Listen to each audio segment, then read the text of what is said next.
Hello friends, কেমন আছো সবাই? Welcome to my YouTube channel geography. আজ আমরা মানচিত্র বিষয়ে দেখব। প্রথমে আমরা দেখব মানচিত্র কত প্রকার হয়। মানচিত্র অনেক প্রকার, যেমন রাজনৈতিক মানচিত্র, প্রাকৃতিক মানচিত্র, আবহাওয়া মানচিত্র, জনসংখ্যা মানচিত্র, রেলপথ মানচিত্র, সড়কপথ মানচিত্র এবং খনিজ সম্পদ মানচিত্র, আরও অনেক প্রকার। যেসব মানচিত্রে পর্বত, মালভূমি, সমভূমি, নদ নদী, স্বাভাবিক উদ্ভিদ প্রভৃতি দেখানো হয় তাকে প্রাকৃতিক মানচিত্র বলা হয়।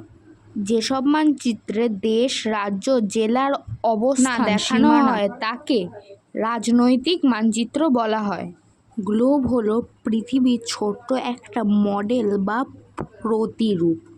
গ্লোবের মাধ্যমে খুব সহজেই পৃথিবীর আকৃতি, দেশ, মহাদেশের অবস্থান সম্পর্কে ধারণা পাওয়া যায়। পৃথিবীর প্রাচীনতম মানচিত্র আবিষ্কার হয়েছে ব্যাবিলনে খ্রিস্টের জন্মের 2500 বছর আগে।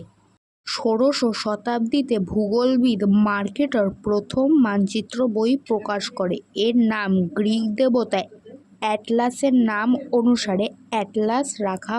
মানচিত্র অঙ্কনবিদ্যাকে কার্টোগ্রাফি বলা হয়। যে নির্দিষ্ট অনুপাতে পৃথিবীর দুটি স্থানের মধ্যে দূরত্বকে মানচিত্রে দেখানো হয় তাকে মানচিত্রের স্কেল বলে। যে সমস্ত মানচিত্রে কোনো বিরাট অঞ্চলকে বোঝানো হয় তাকে ছোট স্কেলের মানচিত্র বলে। যে স্কেলের সাহায্যে কোনো ছোট অঞ্চলকে বোঝানো হয় তাকে বড় স্কেলের মানচিত্র বলে।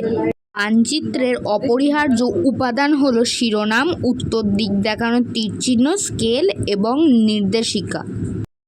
শিরোনামের সাহায্যে মানচিত্রের বিষয়বস্তুর ধারণা পাওয়া যায়।